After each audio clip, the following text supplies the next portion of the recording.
નમસ્કાર મિત્રો, હું પરિમલ કૈલા, આમ આદમી પાર્ટી મોરબી. મારી સાથે આજે આમ આદમી પાર્ટી મોરબી જિલ્લાના આગેવાનો યશભાઈ સોજિત્રા અને ગિરધરભાઈ પરમાર છે. અને આજે અમારા સ્કૂલ ઠીક કરોના અભિયાન હેઠળ અમે આજે ગણેશનગર પ્રાથમિક શાળાની મુલાકાતે આવ્યા છીએ અને જોઈએ કે આ 10-12 વર્ષ જે જૂની સ્કૂલ છે એની શું હવે હાલત થઈ છે, સરકારે એને કઈ રીતે સાચવી છે, જે મોરબી શહેરના વોર્ડ નંબર 1 વિસ્તારમાં આવે છે. તો આવો આપણે જોઈએ.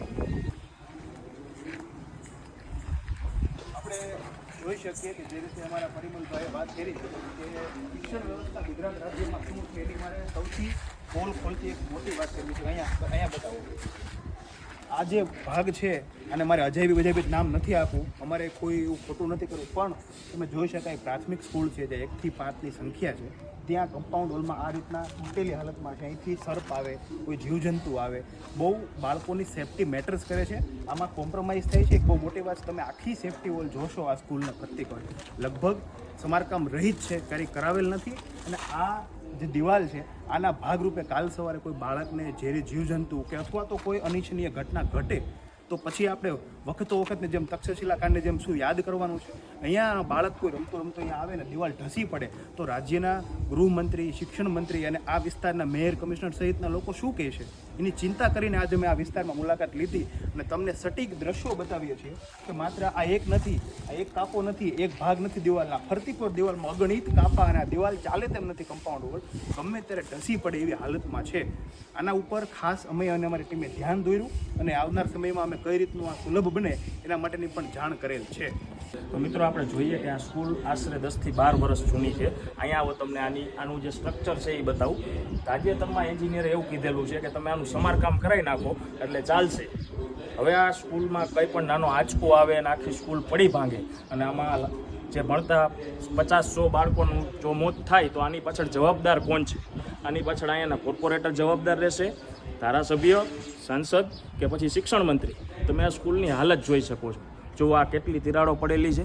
આપણે અંદરની સાઈડ પણ એટલું બધું નુકસાન છે, પરંતુ અંદર આપણે જતા નથી કારણ કે અંદર બાળકોના ક્લાસીસ ચાલુ છે. એટલે આપણે અહીંયાથી પૂરું કરીએ છીએ. મિત્રો, હવે તમને એક વસ્તુ બીજી અજાયબી દેખાડું કે આ જે સ્કૂલ રહી ને મોરબીના વોર્ડ નંબર 1 એટલે કે જે સ્ટેન્ડિંગ કમિટીના ચેરમેન છે ને એના વોર્ડ અંદરની સ્કૂલ છે. ભાઈ વિડીયો બતાવો કે આ સ્કૂલની અંદર કેટલી સુવિધા છે, કેટલી ચોખ્ખાઈ છે. આ સ્કૂલનો પાછળનો ભાગ જે તમે જોઈ શકો છો કે કેટલી ગંદકી અને કેટલો કચરો છે. ચોમાસાની ઋતુ જે પાણી ભરાય ત્યારે આના હિસાબે, મચ્છરના હિસાબે ઝેરી મેલેરિયા અને ડેન્ગ્યુ થવાની શક્યતા છે.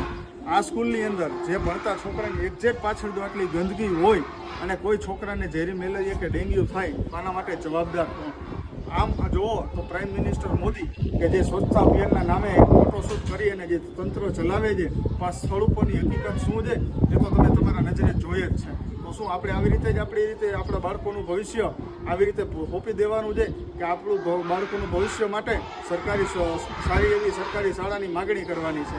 અને એના આચાર્યશ્રી આગળ તપાસ કરતાં જાણવા મળ્યું કે અહીંયા કોઈ જાતનું કોઈ સ્માર્ટ બોર્ડ કે કોઈ જાતની કોઈ સુવિધા નથી. મિત્રો, આપણે સૌ જાણીએ છીએ કે કેન્દ્ર સરકાર અને ગુજરાત સરકારમાં ભાજપની સરકાર છે અને તેમના દ્વારા શિક્ષણના નામે મોટા તાઇફાઓ કરવામાં આવતા હોય છે, મોટી જાહેરાતો આપવામાં આવતી હોય છે, સૌ ભણે સૌ આગળ વધે એવા સ્લોગનો આપવામાં આવતા હોય છે.